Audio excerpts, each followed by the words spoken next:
Lestari. I'm here in an amazing house in the middle of the rice fields in Bali for an interview with the amazing Shiva Rajaya, who's a fantastic teacher of Tantra, transformation, personal development, mastery of life. Welcome, Shiva Rajaya. So here you are in Bali. You have this incredible look about you. You know, you have these beautiful, what do you call this? Marking on your forehead. Yeah, Shiva marks. Shiva marks, you know, the sacred mantras adorning your body, sacred mantras all the way around the space that you're living in. You're living in this beautiful paradise. Yeah. Where did you start? Who were you before you did this? What happened to you? Well, I was like, you know, just a normal lifestyle. I was a geologist in Switzerland, and then I started studying. Geologist, yeah. I come from. I studied the earth. I was in the forests of Costa Rica, doing my research there. And then I started. You know, yoga has been in my life since I was a teenager, and then I started. Is that because of your parents, or? No, not at all. It's quite unusual to be doing yoga when you're a teenager. No? Yeah, it just emerged. You know, this is where people go like, oh, that must be a past life, you know, because I had a strong resonance straight away. Like, while my friends were partying, I was doing my asanas with one-on-one with some teacher in my high school. So there was something that was already guiding me in that direction from early age. Yeah. And then I started meeting, you know, different teachers, gurus, and then I went full on into spiritual training for about 12 years.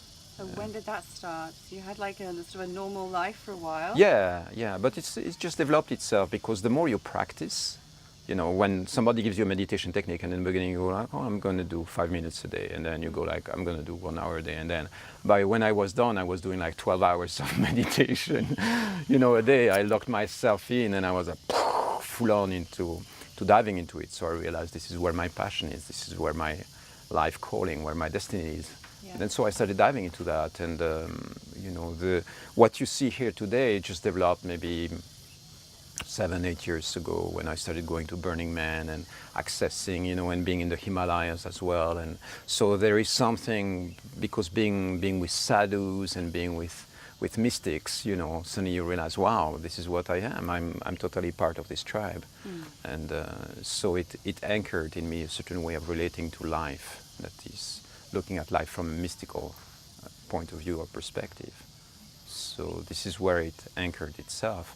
And you know, it's like, this for me is normal. It's like I don't even think about it. You know, people go like, oh, you're topless. I go like, oh yeah, that's right, I forgot. You know, it's not something that I'm like coming from a rational perspective. It just feels like, it feels good, it feels natural. And sometimes I go like, oh, I want to remember a certain code or a certain energy, and then I have this material which is very easy to write on, and I go, oh, let me write on this. You know, and then suddenly I realize my sarong is packed with mantras and codes, and then suddenly I want to remember another code, and I go like, oh, let me write it on my arm. And so now it becomes like a practice, it becomes something natural. But it didn't emerge from somebody telling me to do it, but I realized that different monks or different tribes or different traditions are doing these kind of things. Like, I went to a temple in China, and I realized the monks, that's what they do, you know, they are writing calligraphies all the time. And then I go, oh,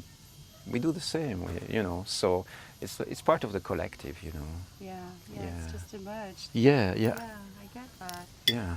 I have to ask you about your name and what you're embodying as a man, as an awakened man. You know, this is really important. I've been working in the field of awakening with women for many years myself, and you know, there's been this sort of dialogue about looking for the awakened man, where is he, and then also like the path towards union within ourselves, and then with another. So, you know, you're playing an important role as a man who's standing up and being very visible and very out there with your message and with your identity and with your being. So can you speak to that in terms of like what you feel your message is for men and women, but as a man, you know, and with the name Shiva, the divine masculine. Yeah, it's all an experiment, you know. It's like one day I wake up, again the name Shiva starts popping into my mind and becoming my identity. And so I try to tap into the divine essence or the divine codes of what it means to be incarnating in a masculine way. And yeah, some of it can be, it's just my ego talking, but no, it comes from a place which is a really deep mystical identification with a divine energy. And so from that place, I try to tune in into what is the highest frequency expression that I can have at any given moment. For instance, you and I are having a conversation, and I go like, okay, what's the highest potential that we have here? You know, how deep can we go? Your partner is right here, right? And we are here. And what's the deepest energetic experience that we can have at any given moment? What are the fears? What are the stories? What are the things that would stop us from being fully present in that very moment? And you are trained Shakti, right? You have been in this spiritual field as well for a while. So, I mean, you know that in this very moment, our hearts can just explode into a mystical experience, just like that, without even touching each other's bodies, right? We can just be like, and diving deep and deep. So the commitment to express this deep resonance is there with me a lot all the time. As a man, you know, first I have been in service to the feminine a lot, you know, around women coming together and tribes of Shaktis really activating each other. So I honor that a lot. I think that part of my role is to defend and honor that and guide men into developing more respect for this as well. But also to help identify where are the places where we are holding back as men, you know, in the masculine.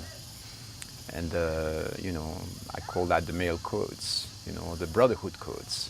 Yeah. Could you share a little bit more about that for the men who might be watching this? Yeah. Please. Yeah. I love that. Yeah, so basically what it means is optimizing, you know, our minds and realigning the core values that we want to express. And the way I navigate it is very intuitive. You know, it's not like, okay, here are 5-10 values that we have to express. It's not like that. It's more like, okay, how does it feel?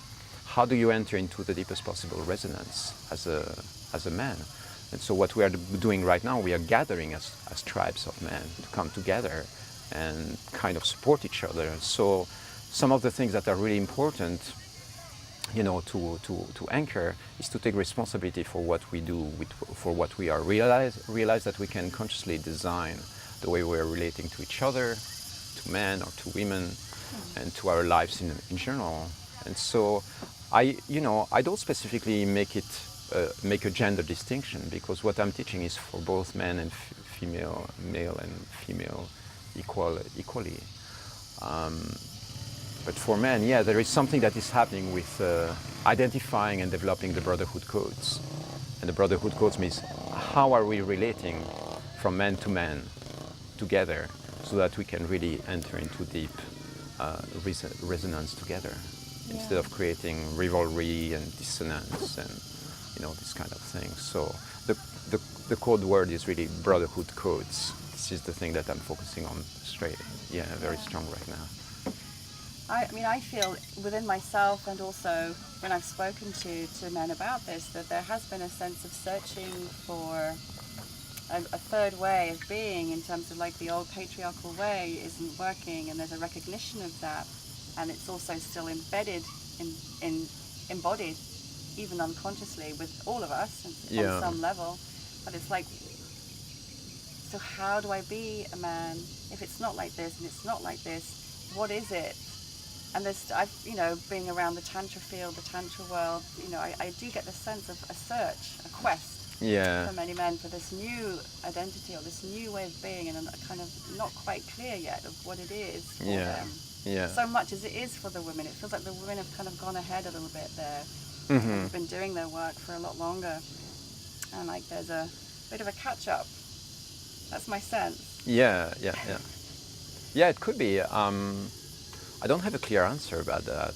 It's like I have the feeling that you know, men are on their own journey and trying to do their best. But definitely there is a search there that is happening. I think that men are trying to find their power, find their center again, and find a new set of values that they can really identify with. And those values are going to be applied to how they relate to women in the future, how they relate to their own bodies, the choice that they make, you know, and the consciousness that they bring into all that. But when it comes to male-female dynamics, it's really interesting because it's a little bit counterintuitive, you know. If, like, I don't want to relate to you from a place where I would put myself down. You want me to be in my full power, right? Absolutely. And to be in my full expression. So how do I come to expressing my power and also my sexual energy, you know, from a place that is not offensive or not invading to you? Because this is what you want to feel. You want to feel a man who is fully embodied, the mature masculine. Yeah. And so identifying the places also where there is immaturity, you know, the immature or the wounded masculine, what is it, you know? It's places of neediness or lack of flexibility on an emotional level. You know, there are certain shadows that express themselves where men lose themselves, go out of track, you know. And then there are places that are very clear, deep resonance, you know, developing qualities like honesty and clarity and truth. Truth is a very big one. Being able to be in your truth. It's like no matter how you're going to feel about what I'm going to say, stick to being real and being really deep and being present also. Being present also is a big one. You know, so developing that, you know, if I take men and I start training them, usually those are the qualities that they will bring more into their lives. They will start from a place where they are not a bit insecure about who they are, and then they go like, hi, this is who I am. And it's non-negotiable. You know, it's like... You know, it's great because I feel that straight away, and it's like, I feel more relaxed. When you know who you are, yeah, I can relax. Exactly. It's like I feel really uneasy when you don't know who you are. And exactly. Not that sort of sense of sort of really grounded. Exactly. Erect in a way, you know. Exactly. It's like when you're that, it's like oh. Yeah. And when you're like, it's like oh, I don't feel safe. You know? Yeah. The safety comes from the fact that you have a man expressing his power. That gives you a sense that he will know how to protect. He will be a space holder. You know, it goes back to tribal behaviors. It goes back like 400,000 years ago in the plains of Africa, having to feel the presence of a man who knows how to protect the family and have the priorities right. So yeah, this idea of being an anchor, you know, power postures and being like, do you know who I am? Do you have any idea how much power I have inside of me? And how much I love you? It's unconditional. Do you have any idea how much respect, depth, how deeply I feel you? We just met like 5 minutes ago and I know who you are. And I know how to honor you. I know how to be in your presence and enter into this deep, deep, profound resonance with all dimensions of your being. And I'm not scared to show up. I'm not scared to be in my truth. I'm not here to sugarcoat anything. I'm here to show you who I am, open heart. And if you like it, stick around. Be in my field. If you don't, that's fine. Maybe you don't resonate with this. See, now I'm speaking from that place. I'm speaking from a place where I want you to know the depth of my being. I want you to know that this is embodied, it's real. It's a real experience. It's not some abstract concept. Oh, you call yourself Shiva. Where does that come from? You know, it's like, because I'm God, because I'm an embodiment of something that is divine, and so are you. You're Shakti, Sundari. You know, it's like, it's such a powerful statement. Yeah, so daring to go there, then suddenly everything dissolves, all the stories, everything that has to do with all the romantic dream of a relation. No, this is different. This is a mystical union that can happen anytime. It happens between men and women. It happens between me and my brothers. It happens with this man straight away. straight away I see him face to face. We sit in front of each other and say, I love you, brother. I'm here to defend and honor all aspects of your freedom and your being. I'm here to stand next to you if we have to go to battle together. You know, it's like, and it's solid, and it's like, and it's something that we're ready to fight for. So if we can create that degree and that depth of partnership with each other, that's how we can change the planet, you know. The shadows that might come out of you are welcome. The fears, the hesitations, anger, frustration, you know, the things that you might not be too proud of. I go like, oh my God. Yeah. You know how juicy that is, you know, this is truth. You look at it and you go like, oh my God, I want to run away from this. You go like, if you are partnering into something, now your emotional potential has expanded massively because you went to face the tiger inside of you. You say, hey, I've got a dragon inside of me. Let's go and meet that guy. You know, let's go and meet that thing. And then you go together and then you arrive, you know, it's like you go through the storms and then you go like in the middle of the storm. This is the thing which is interesting, is that in the middle of the storm, you touch bliss. You go in a point where you go like, wow, I'm having a shadow-gasm right now. Like literally you feel so real and so anchored because you're in the middle of something that is really uncomfortable. But in the stretch, you know, in the stretch is like energetic de-armoring. It's like it takes your being and breaks apart your ego and then opens spaces. And so it's deconstructing things that need to go. You know, this is why it's the fire, you know. What I say to guys is like being exposed to female intensity is a gift. Being exposed to female intensity is a gift. Being exposed to fire coming your way is like you are exposed to a firewall of energy that is going to purify your being. And so instead of resisting it, you go like, looks like you're angry. Great, let me set up the timer. I give you 15 minutes and fucking blast me. Blast the shit out of me. Because a part of me maybe deserves it. Maybe the divine masculine or the collective masculine deserves it. But it's like, if we're able to do that and be in this exploration of mystical shadows, and it doesn't mean that we need to feed them, but it means that there is a part of your being, which is exactly what you describe. Who is this woman? You know, I never met her before. And you say, well, that's the wild feminine, it's the wounded feminine, it's parts of you that you are tapping into, and you are becoming a channel for something that is much vaster than yourself. Yeah, this is also, I get that, it's like, it also feels that it's beyond me, it's beyond this, it's a more collective processing of a lot of stuff. Yeah, exactly. And look at what's happening between us when we start talking about it. Yeah. You know, before we are so Shiva, you live in the rice fields. Oh, that's great. Yeah, and you have mantras on your walls, and we're having this very polite conversation. And suddenly we go into intensity. The fire wakes up. Suddenly there is passion. Well, this is Tantra, you know. Yeah. It's like the difference between doing asanas and yoga, and it's very nice and sacred and it's beautiful. When you go into Tantra, you go, we're going to take you into the shadows. We are going to take you into navigating some aspects of yourself that you go like, oh my God, I'm not sure if I'm ready to go there. I say, yeah, let's go. It's going to be safe, you know. We're going to hold space for the experience to feel safe. And so, you know, right now we're surrounded. We've got neighbors, so we cannot go into full-on emotional release. But, you know, we go into the forest and, you know, express the wild feminine. Because if you can tap into that, I trust you more in the battlefield. I trust you more as a partner, as a life partner. I want to know that you can access the depth of your being. Otherwise, it's all being really polite and nice. And bullshit to that. No, I know you know that. You come from a field where you have been tapping into the Mahavidyas, all these different expressions of the goddess, and some of them are really shadows. Some of them chop their own heads, and the blood is coming out, and they populate. Yeah, you know, it's like that's an aspect of the feminine and the masculine as well.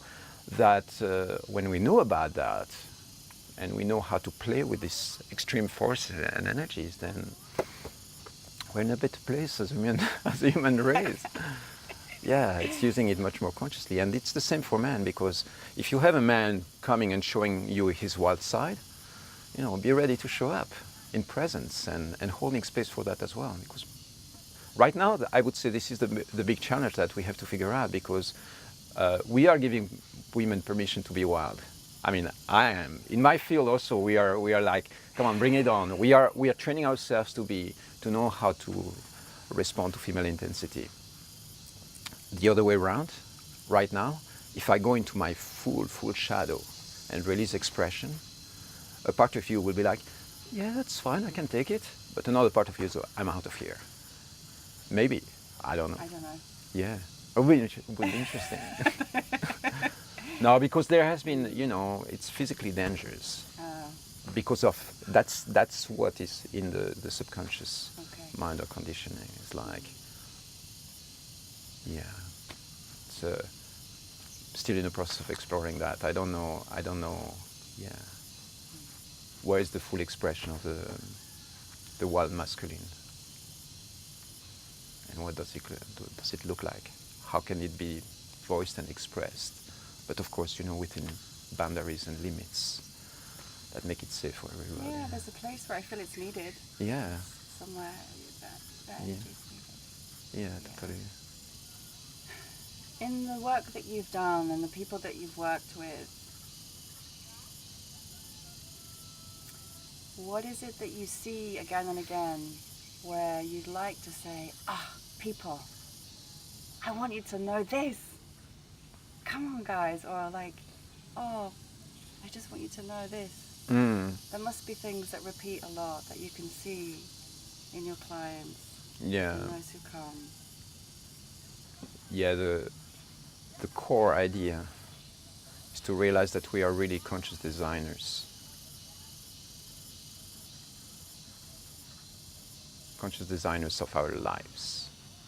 Means that instead of looking at your life and being like trying to blame circumstances and environments, you know, I know we are all born in different circumstances, but instead of blaming environments and blaming whatever is happening around you and feeling like a victim to circumstances, you go like, okay, here's the situation that I'm facing, what am I going to do about it? And so start waking up your powers, waking up your energies, and start realizing that you're a conscious designer of your life. It means that you can really put in place, you know, for instance, when it comes to relationships, right? You want to have a healthy, beautiful relationship, you go like, okay, here are like 5, 10 pillars that I need in a relationship. I need honesty, I need clarity, I need transparency, I need passion, I need presence, I need truth, I need consideration, you know, and you anchor them. You go like, okay, here, am I considering my partner in that choice? You go like, not really. How would you feel if he was making the same choice and not considering you? Well, it would suck. It sucks. It's not nice. Okay, so how can I consider my partner? Well, ask. Ask, how do you feel if I do that? You know, just ask, just consider the person. What about transparency? You know, transparency is a big one. It's like if you're not transparent with each other, you're holding back, there is all this fear. So it's like you anchor that and you realize that I can consciously design. It's not just about imposing that on somebody else. It's like, okay, what are the values that I want to anchor in my system? Yeah. And so if you want something to come into your life, just manifest it and bring it into existence for yourself. You go like, how do you want to relate to life, to your environment? Do you want to be in integrity? Then practice integrity. You want to practice respect for your body, then eat healthy, train your body, move your body 1 hour every day. That's it, you know. And so the thing to understand is that depending on the actions that you take, depending on the choice that you make, you're going to create different results. And we can consciously design our lives. You are not a victim. The victimization story is over. I'm not buying it. I'm not buying it anymore. It's like somebody comes and says, no, you know, tells me the story. I say, this is just a story. What are you going to do about it? You know, how are you going to start moving energies? Because otherwise we end up like being, you know, life is doing that to me. I wake up in the morning and I'm sad today. You go, okay, well, you're sad. You want to be sad. It's fine. You know, it's beautiful to be sad. Sadness, there is lots of beauty in it. There is lots of bliss. The question is like, yeah, you can consciously design all that. And if there is certain things that you don't want, you know, I don't want toxicity in my life. Exclude toxic people out of your life. That's it. Don't go to toxic places. I don't want toxicity. Stop checking stupid shit on the internet, you know. It's like, you don't want toxicity, just don't bring toxicity into your life. The same with food. And if you want positive energy, surround yourself with positive people. You know, go to positive places. make choices that are going to be uplifting for you. And so look at your life like something that you are consciously designing. You are the architect of what's going to happen next. You decide. You have the right for self-determination. And sometimes you have to fight a little bit more to express that power, to express that sovereignty, like you are the king or the queen of your existence. I'm not. I'm just an agent, to help you see that inside of you. But I hope you get that message. If you can remember just one thing from all these conversations, is that we are the active designers, the active creators of our life. No more victim, no excuse. You are in charge, okay? That's the idea. Yeah, what a powerful way to end. Thank you so much, Shiva Rajaya. Blessings and gratitude. Thank you. Yeah, you're welcome.